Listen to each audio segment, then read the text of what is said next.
Good afternoon, ladies and gentlemen. Welcome to Loose Change. It's your boy, the Show Off, and I am back one more time. So, recently I did a video called The Cheating Game. So, this is going to be part two of The Cheating Game. We're going to talk about the whys and the hows and whatever. Because for some reason, people seem to think that the reasons that a man cheats are different from a woman. And I come to tell you, it's not. Alright? So, generally speaking, when you're having a conversation, first of all, generally a man doesn't even want to answer the question why. Alright? And a woman doesn't even want to ask want the answer to the question why. It's just a secondary admittance to what they had done. That's all they want. They want you to readmit what it is that you have done by explaining why. Alright? So generally a man is going to say, oh no. Now,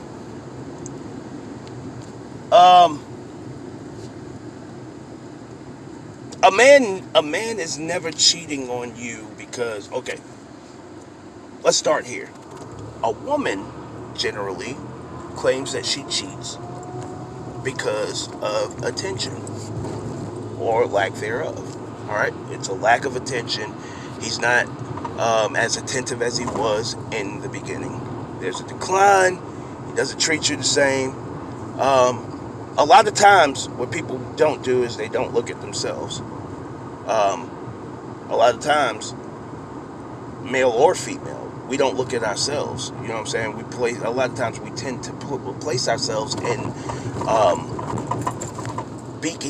as beacons of perfection. That's how we look at ourselves, all right, when we're dealing with these situations. So a lot of times women will say, you know, I did what I did because you weren't giving me the same attention as you used to, or whatever the case may be. And there are so many extenuating factors to that.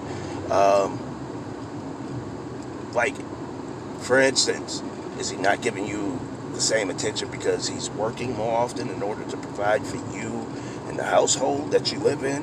Or extenuating factors like, hey, are you around to receive his attention? All right? And it's the same thing the other way around. A lot of times, even though most men won't admit this, there is a lack of something. Lack of something that he deems to be necessary to feel that he's wanted and that he's important to you. Now, when we're talking about cheating, we're not talking about we're talking about someone who has shown the signs of actually giving a fuck about you. So we need to start off by saying that. We're not talking about someone you picked and you knew was going to cheat on you and never gave you any fucking reason to believe that he wasn't going to cheat on you and hurt you and do all kinds of things to you, to your psyche, to your feelings. We're talking about someone who has shown the signs of being capable of being there for you and being an intricate part of your life. All right? Those are the only ones that matter. We're not talking about someone you've been dating for 2-3 weeks and you found out that they still fucking with their baby mama. We're not talking about those guys. Alright? Generally speaking, when we're having this conversation and we're talking about this subject, like I said, woman cites attention, lack thereof, generally. Now, while it just seems female-ish for a man to say, oh, you're not giving me attention, here's why it's not that different, y'all. There are certain things that a man does to let you know that they're important to you, all right? So at the same time, there are certain things that a woman does to make the man feels that he's important to her, all right?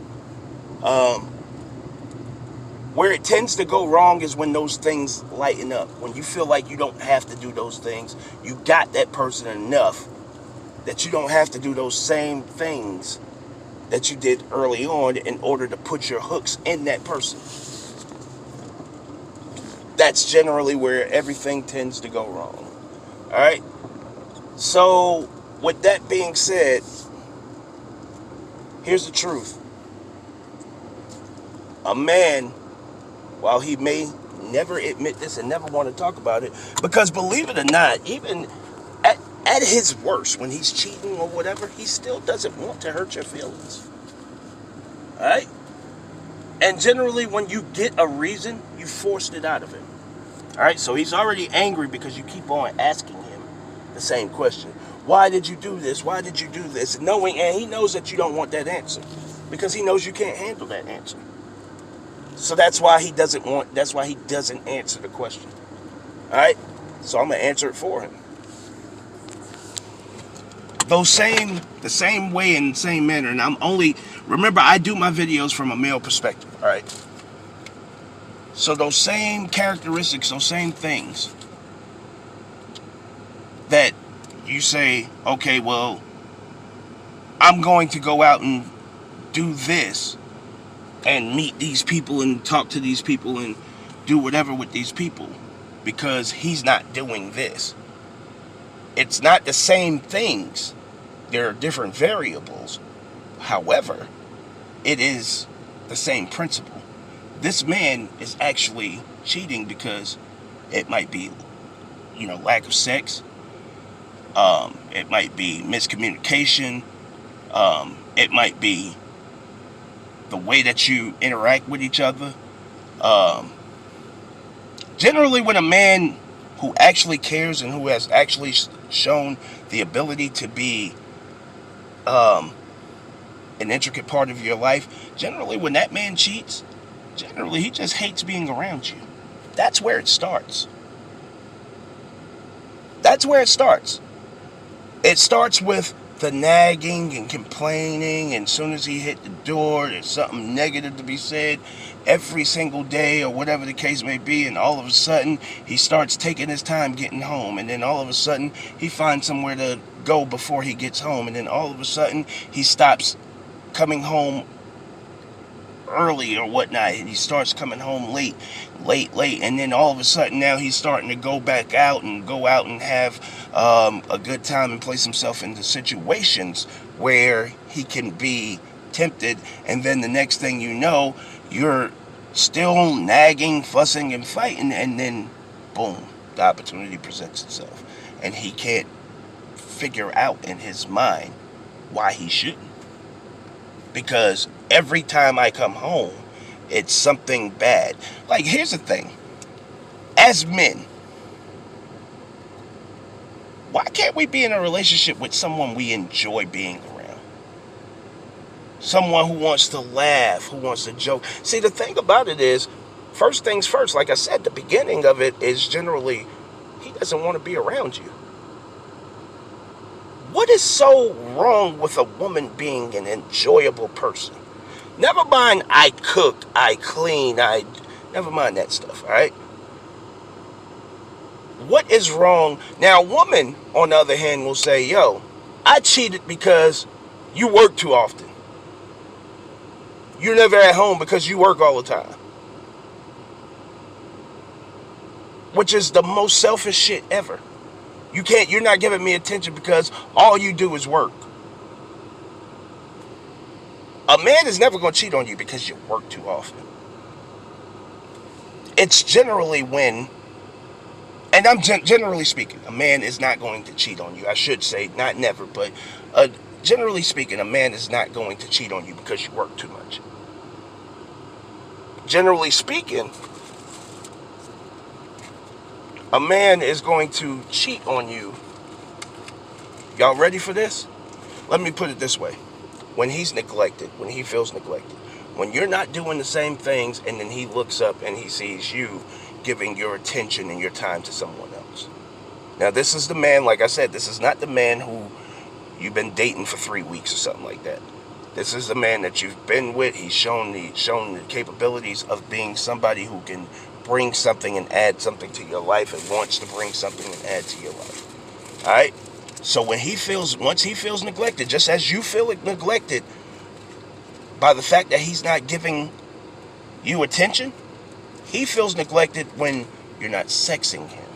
You're not talking to him in nice ways. When you're when he comes home and he doesn't want to talk to you because every time you open your mouth, it's something negative. You're looking for negative shit or whatever the case may be. But because I don't know why. I don't know. But then he becomes distant. Now, with that being said, I use the word neglect. If you take more girls' trips than vacations, you might get cheated on. If you, if you're never home to receive that attention that you're complaining about, you might get cheated on.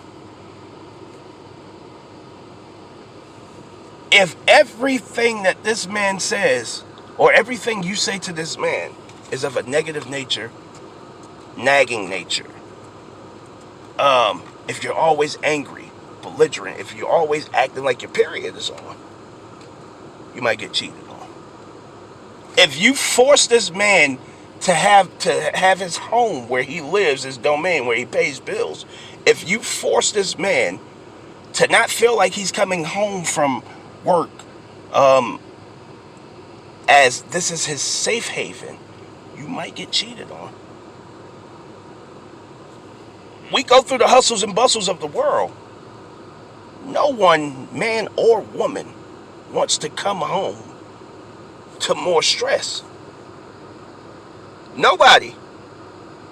And if you both work and you have an understanding dude who contributes or whatever the case may be, you should be equally as understanding. Right? So, I know a lot of times people will tell you when they're talking about, oh, this happened to me, they never tell you who they are in the equation. For instance, a lot of times women say, I cook, I clean, look at me, I look good, look at this, that, and the third. Yeah, looking good doesn't matter if I see you every day. If the only time that your man sees you, you have a bonnet on, what does it matter that you look good? The only time he sees your hair is at the back of it as you're walking out the door. Looking good doesn't matter. Cooking and cleaning, are you going to stop eating because we're not together? In essence, you're only fixing my plate. Cleaning or whatever the case may be. Well, I cut the grass and I wash the cars and I take the trash out and whatever the case may be. Whatever that is, all right? What do you do that is within his deal breakers that makes you necessary? What do you do that feeds his soul, that makes you a necessary part of his life? That becomes the question that you should be asking. So at the end of the day, the point that I'm making is there's a lack of something when a woman cheats, and there's a lack of the same thing when the man cheats. He doesn't feel like he's necessary to your life. No matter if he's bringing shit to your life, you make him feel inadequate. You make him feel like everything he does is wrong. So at the end of the day, we're not that different. And like I said, I only can explain it from a male perspective. I've heard it explained from a woman's perspective, but I have to leave that to women. Alright? I only can tell you what we receive from the male perspective when you say why you cheat. Alright? And then I have to rebuttal that by telling you that it's the same shit. It's the same exact thing. And at the end of the day, I'm going to finish this video with this. At the end of the day, we have to stop pointing the finger at each other and actually try to understand why the other is doing what they're doing. Rather than saying, oh, well, men this and men that. Because that's how this whole conversation got started. Because I was having a general conversation about cheating, and the woman couldn't help herself. The woman that I was having the conversation with couldn't help herself but to make it a male versus female thing. And then when you come to find out that it's more women out here cheating than men. Now, I got some other components that I may do a part 3 to that we need to understand. Just depends, but it won't be today, y'all. So I hope everybody has a beautiful, blessed weekend. I'm getting ready to punch the clock. And I hope everybody have a blessed weekend. I'm out. Show off.